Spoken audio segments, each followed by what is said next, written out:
Palmolive Soap, Your Beauty Hope, and Luster Cream Shampoo for soft, glamorous dream girl hair bring you Our Miss Brooks, starring Eve Arden.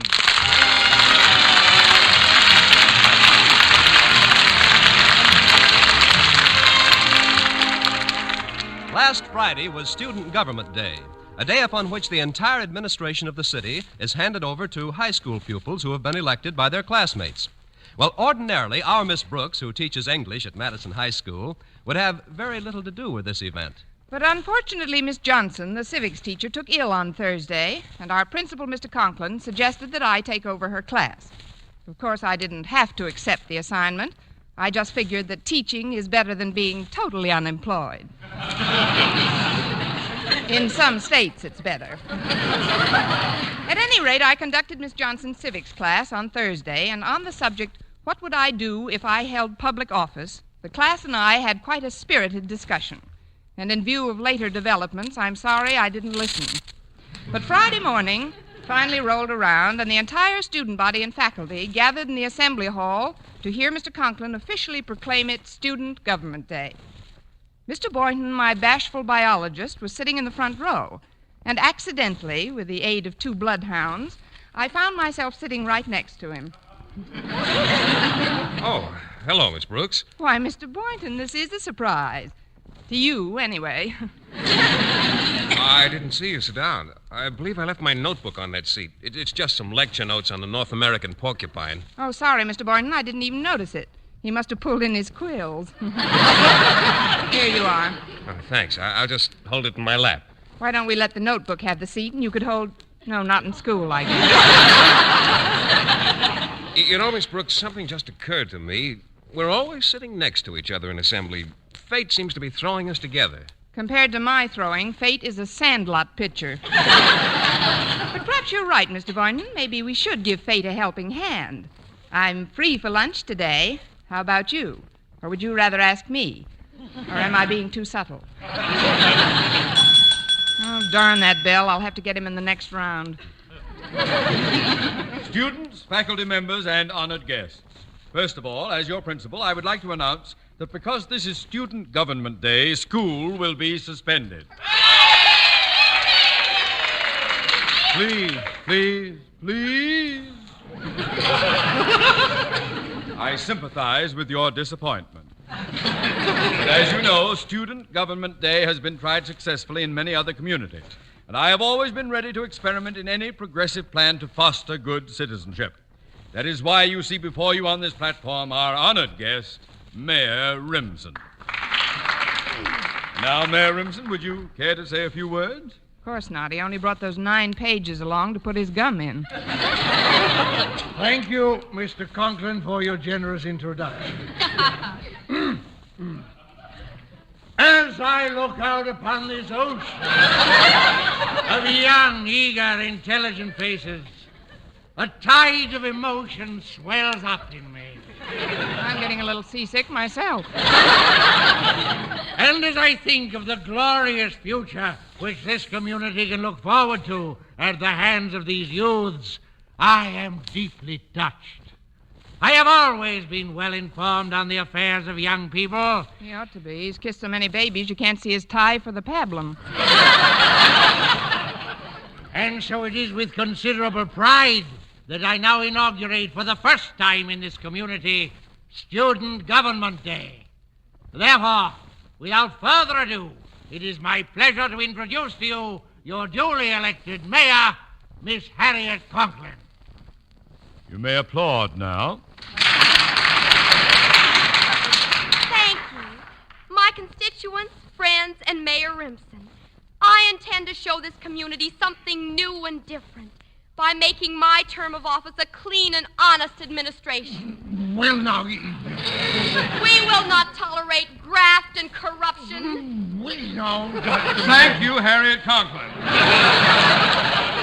As Miss Brooks said in our civics class yesterday, the racketeers must go, no matter what politician is protecting them. Oh, that Miss Brooks certainly is a card.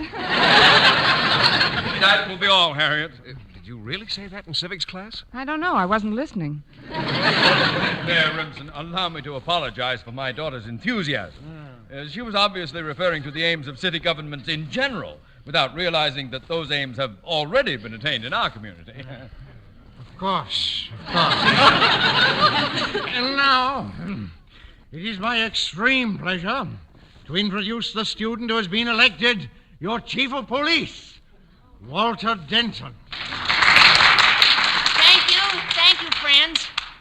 As your incumbent police chief, I cannot re-emphasize too forcefully the remarks Miss Brooks made in civics class yesterday. To wit, every crook and grafter who has been mulcting the city treasury of funds has got to...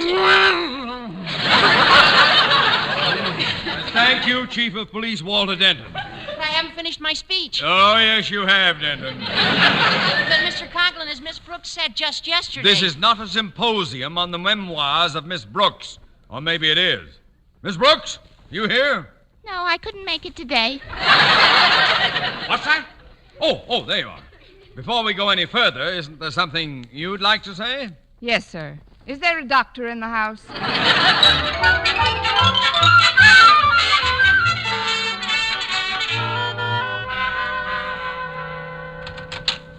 You sent for me, Mr. Conklin? Yes, Miss Brooks, I did.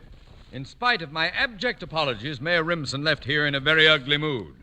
Now, Miss Brooks, just what happened in civics class yesterday? Well, we had an open discussion, and somebody opened it wider than I realized.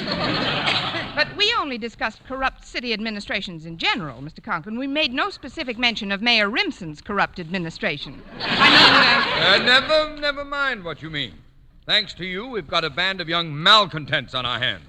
Why, not 5 minutes ago, a student delegation was in here demanding a 3-day school week. And that's not all.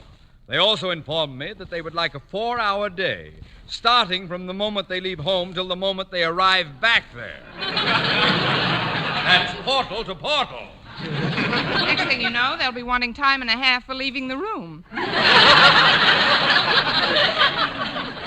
There's no telling how far this thing can go. They've got the whip hand. They're in public office today. Student Government Day, indeed. Whoever thought up that crack-brained idea ought to have his head examined. Bend over, Mr. Conklin. What? It was your idea. Oh, well, don't change the subject. There's no telling As I was saying, there's no telling what that student reform party is capable of doing. Miss Brooks, it's up to you to see that they stay out of mischief. But, Mr. Conklin, you said this was a holiday, and I've got a very important lunch date to make. Well, I'm sorry, Miss Brooks. You've got to chaperone those students. But, Mr. Conklin... Dismissed, But, Miss Brooks. I said fall out. On the double. Aye, aye, sir. Fine way to spend a holiday, chaperoning a bunch of... What am I running about? I'm halfway down the hall. Oh, that's funny. I stopped right outside Mr. Boynton's biology lab. Well, I might as well go in now that I'm here. Oh, hello, Miss Brooks. Well, say, I hope Mr. Conklin wasn't too severe with you. Not at all, Mr. Boynton. How are you at setting bones? And speaking of lunch, which you weren't, the date we almost had but didn't quite because you didn't get around to asking me, and which I was going to talk you into, but which I would have had to cancel because Mr. Conklin wants me to chaperone the students who are acting as government officials today. Oh, just a minute, Miss Brooks. I can't quite follow you. Me either, Mr. Boynton. I suppose I'm trying to apologize for standing you up. When? Today. You were supposed to have lunch with me today? How nice of you to ask me. Shall we say the front steps in 15 minutes? Oh, but... I just want to powder my nose and fix up a bit. But you said something about chaperoning the students. Oh, that can wait till after lunch. See you in a little while, Mr. Boynton. I wonder if I'm playing too hard to get. Now, if I can just avoid Her Honor the Mayor and Walter Denton. Well, Walter, there's Miss Brooks. Hiya, Miss Brooks. We've been looking for you. I've been lurking from you, too. Miss Brooks, as mayor of this community, I feel that I have you to thank for many of my high ideals. Me too, Miss Brooks. When you stood up in civics class yesterday with a kind of glowing, luminous light emanating from your skull and your chalk poised in front of the blackboard, you know who you reminded me of? Joan of Arc at the Battle of the Erasers. Look, kids, I promised Mr. Conklin I'd chaperone you today, Wonderful, but I have... Miss Brooks. We're really going to clean up this town. You have no idea what's going on in this town, Miss Brooks. If you'll just stick with us, we'll show you graft and corruption. infamy and greed. I'd rather have Mr. Boynton show me spaghetti and meatballs. Now, if you'll just keep quiet about it, I'll meet Mr. Boynton for lunch. Lunch? But what about the ideas of decent, honest government that you had yesterday? Yeah, and don't you want to be in it to kill? Who are we killing? I'm afraid we'll have to take an executive action, Walter. Right. Miss Brooks, I assume you still believe in obedience to duly elected authority? Of course I do, Walter. Then, as chief of police, I hereby appoint you deputy sheriff. For the rest of the day, Miss Brooks, you'll take orders from me. But, Walter... Silence? Oui, mon capitaine. Here, with this badge, I hereby make you a deputy sheriff. Look, Walter, to you I'm a deputy sheriff, and to Harriet I'm a deputy sheriff. But to a deputy sheriff, am I a deputy sheriff?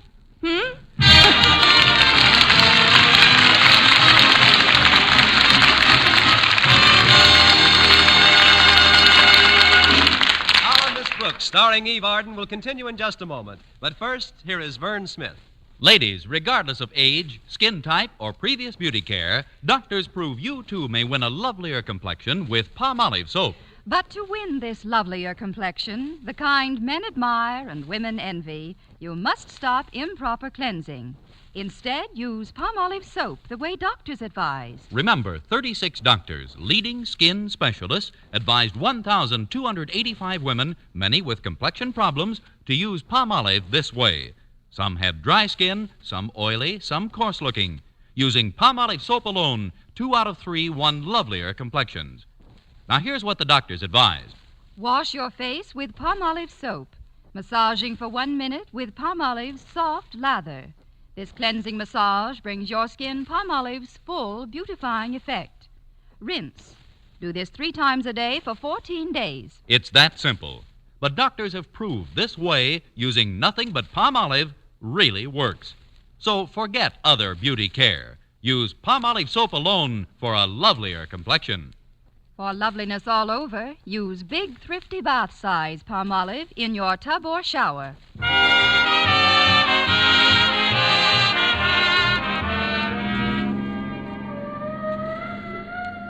You'd better pull over, Walter. Why, Miss Brooks?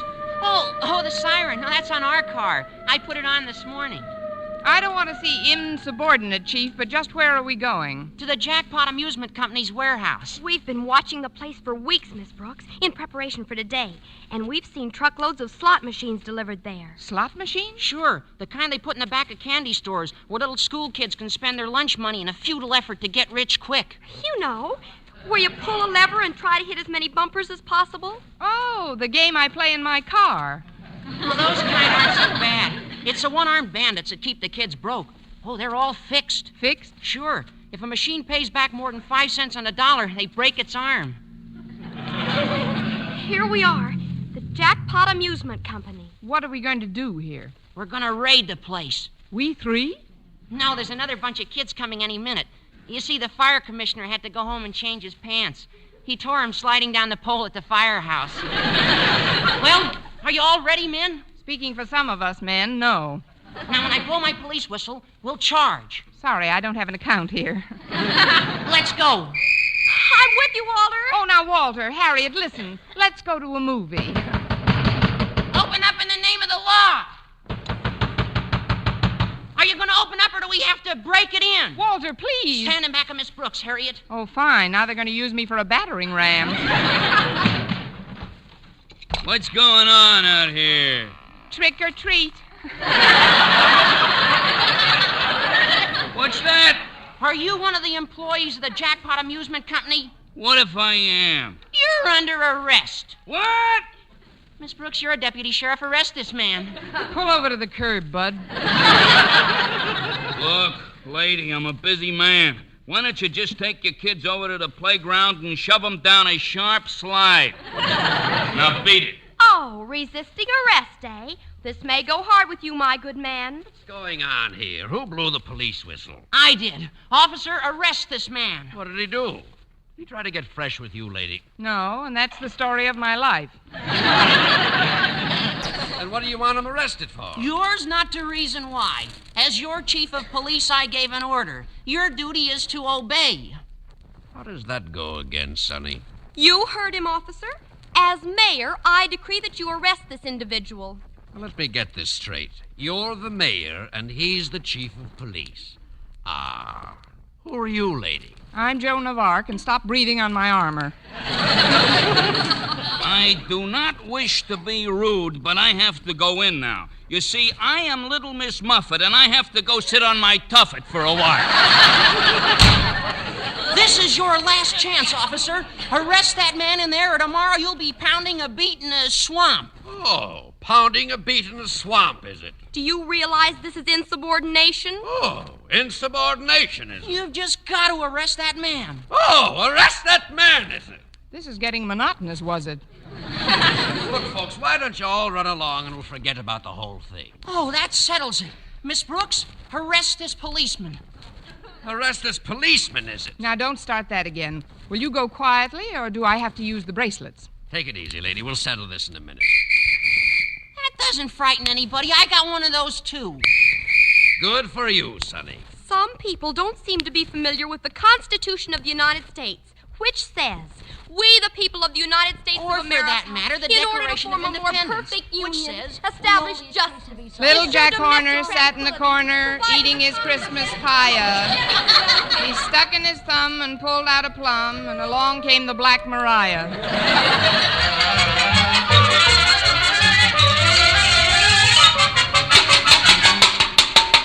Guard! Oh, guard! It's no use, Miss Brooks. He won't even listen to us. Let me call him. After all, I'm still mayor. Fine mayor. She's been in office 6 hours and the whole administration's up the river. It's as much your fault as mine. You and your police whistle. Now, don't start bickering, children. Maybe if we behave ourselves, they'll make us trustees. Hello out there! Oh, guard! Jailer! Turnkey! Shut up! My, what ill-bred screws.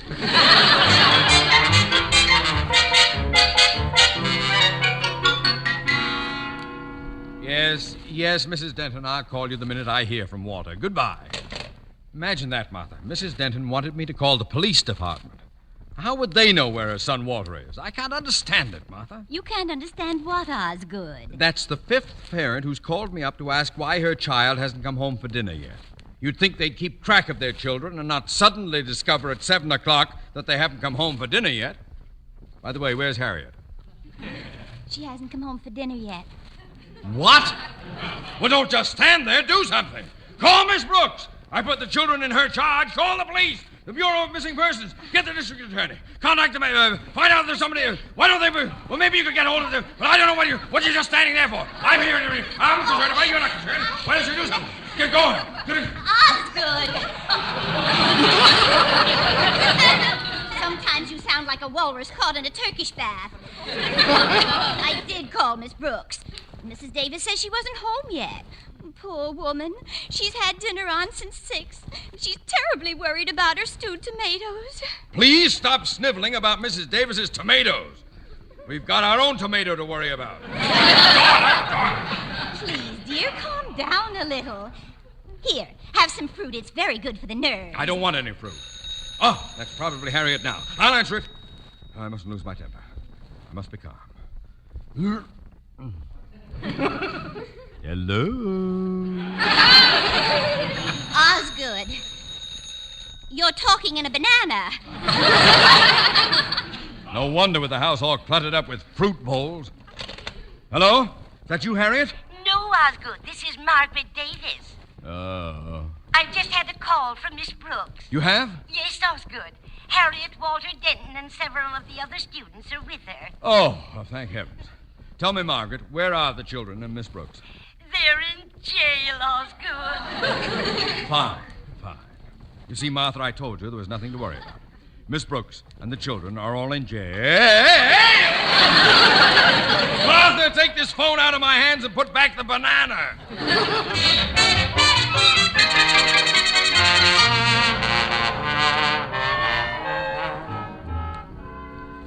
Here are the prisoners, young fella. You may talk with them, but don't try to pass anything through the bars. Oh, thank you. Why, it's Mr. Boynton. Hi, Mr. Boynton. We've been framed. About that luncheon date, I don't think I can make it. What is all this, Miss Brooks? Haven't you heard? We're celebrating Student Convict Day. We were only doing our duty as public servants, but Mayor Rimson must have forgotten to notify any of the other authorities. Yeah, we raided some racketeers, and the next thing we knew, we were in the pie wagon. Well, they have no right to hold you here. Oh, officer! Officer! What is it now? Why, there's been a mistake. Please open this cell and let these people out of here. Oh, let these people out of here, is it? Well, yes, it just happens that I've had quite a bit of legal training in addition to my biological background, and I can tell you that you have no legal basis upon which to hold them any longer. Good for you, Mr. Boynton. That's telling him, Mr. B. And furthermore, I'm sure you don't want to get into any trouble. Oh, I don't I? Tell him you'll have him pounding a beet in a swamp. If you persist in this belligerent attitude, you're liable to be pounding a beet in a swamp. That's done it. I knew you'd see it my way. At last, Mr. Boynton, just you and I and the children. This is absurd. I don't belong in this cell. Now behave yourself, or I'll put you in solitary. Oh, there you are, Connie. Why, it's Mrs. Davis. I would have been here sooner, but I just had to stop at the mass meeting. What mass meeting, Mrs. Davis? Oh, Mr. Boynton is with you. How nice. Please, Mrs. Davis, we've got to get out of here now. If you'll only see... Everybody in town was there, Connie. And I told them what you said to me on the phone about Student Government Day being run all wrong. Good for you, Mrs. Davis. Now maybe we'll get some action. Where's the Brooks cell? The line forms on your left. I also told those parents how you said that if you had been running Student Government Day instead of Mr. Conklin, there wouldn't have been so much dunderheaded bumbling. Bumbling? Oh, hello, Osgood. We were just talking about you. Anybody want to buy a used teacher's license? Well, I guess I'll be running along. Now that Mr. Conklin's here, I'm sure there's nothing further to worry about. Miss Brooks, how could you... Why did you have to... When were you... Oh, please, Mr. Conklin, remember your blood pressure. It wasn't Miss Brooks' fault, Daddy. Don't blame her. And you, Harriet, in prison. How could you do this to me? My own flesh and blood. If you've got his blood, Harriet, you better watch your pressure, too. Quiet, Denton. Miss Brooks, it's my painful duty to inform you that you are under suspension for conduct unbecoming a teacher. Have you anything to say in your own defense? Yes, Your Honor. I'd like a new trial. On what ground? On the grounds that I'm not doing so well in this one. Well, we'll discuss that at the proper time. Meanwhile, you children remain here in Mr. Boynton's charge until I can arrange to have... Mr. Boynton? Hello, Mr. Conklin. What in the world are you doing here? I'm just visiting, Mr. Conklin. One of those guests you just can't get rid of. Well, we'll see all about this. I'm going straight to Mayor Rimson's office. I'll handle this matter personally. But what'll I do in the meantime? With a little luck, 30 days.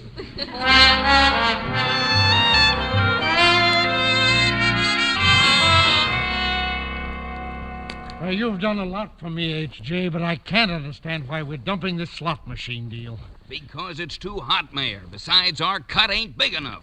Also, the people are up in arms. The people, what do they know about it? Ed, I'm surprised at you. What do my initials stand for? H.J., Honest Jim. I'm the people's friend, Ed, and we got an election coming up. We can't afford to let the people get upset, or the first thing you know, they'll start thinking for themselves. And then where are we? Okay, Jim, okay. I'll have the jackpot company get rid of those machines right away. No, I've got a better idea. Ed, you're going to make yourself a hero with every parent in this community. Huh? You're going to let the kids do this job, the kids who were elected to public office for this one day. Wonderful, Jim, wonderful. I'll call all my department heads, and I'll tell them the students holding office that I have complete authority. Fine, Ed. It's democracy in action. That's what it is. Yes, sir, democracy in action. And Mayor Rimson is solidly behind it. Until after election.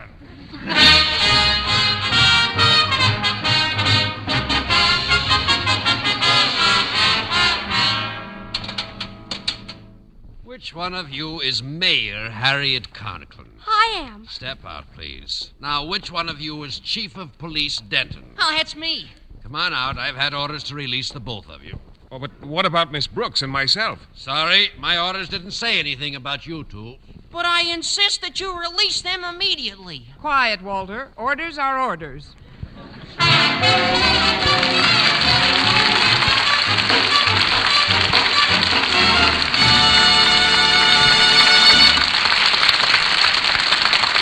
Eve Arden as our Miss Brooks returns in just a moment, but first... Dream girl, beautiful luster cream girl. Tonight, show him how much lovelier your hair can look after a Luster Cream shampoo. Only Luster Cream brings you Kay Dumit's magic formula blend of secret ingredients plus gentle lanolin. Gives loveliness lather even in hardest water. Glamorizes your hair as you wash it. Luster Cream. Not a soap, not a liquid, but a dainty cream shampoo. Leaves hair fragrantly clean, free of loose dandruff, glistening with sheen. Soft, manageable. Gives new beauty to all hairdos or permanents. 4-ounce jar, $1. Smaller sizes, either tubes or jars. Tonight, try Luster Cream shampoo and be a Dream girl, beautiful luster cream girl. You owe your crowning glory to a luster cream shampoo. And now, once again, here is our Miss Brooks. Well, in spite of everything, Walter and Harriet got us out of jail promptly. And that wasn't the only thing Student Government Day accomplished. The racketeers left town almost immediately. In fact, the very next day, Walter took me out to the Jackpot warehouse for a last look at the place. Pretty deserted now, isn't it? Yes, it is, Walter. Let's go in and see if they've cleaned out the slot machines. I'm going to look around in back, Miss Brooks. Go ahead, Walter. Say, here's one of those nickel machines. What a racket. Naturally, 2 lemons and an anchovy. If I've said it once, I've said it 1,000 times. Crime does not pay.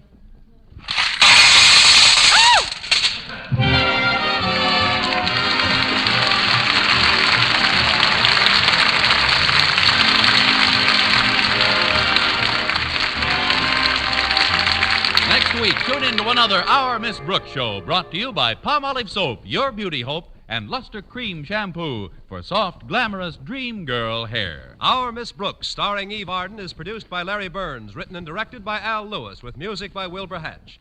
Mr. Boynton is played by Jeff Chandler, Mr. Conklin by Gail Gordon. Others in tonight's cast were Jane Morgan, Dick Crenna, Gloria McMillan, Helen Spring, Hunts Conried, Hal March, and Herb Vigran.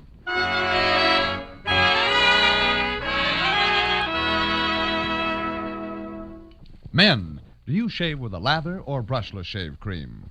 Palmolive shaving cream comes both ways, and whichever way you prefer to shave, you'll find that using either Palmolive brushless or Palmolive lather shaving cream can bring you more comfortable, actually smoother shaves. Here's the proof.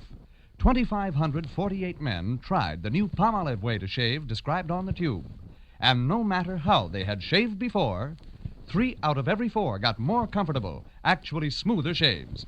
Get Palmolive brushless or Palmolive lather shaving cream today.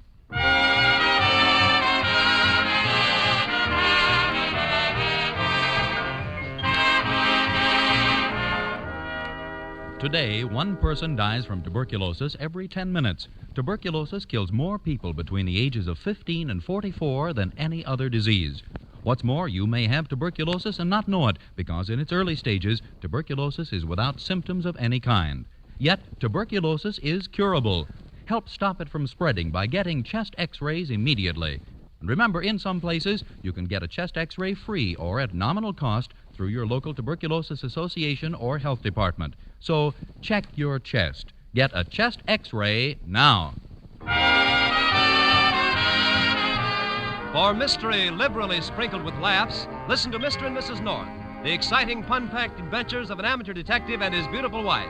Tune in Tuesday evenings over most of these same stations, and be with us again next week at the same time for another comedy episode of Our Miss Brooks. Stay tuned now for Lum and Abner. Bob Lamont speaking. This is CBS, the Columbia Broadcasting System.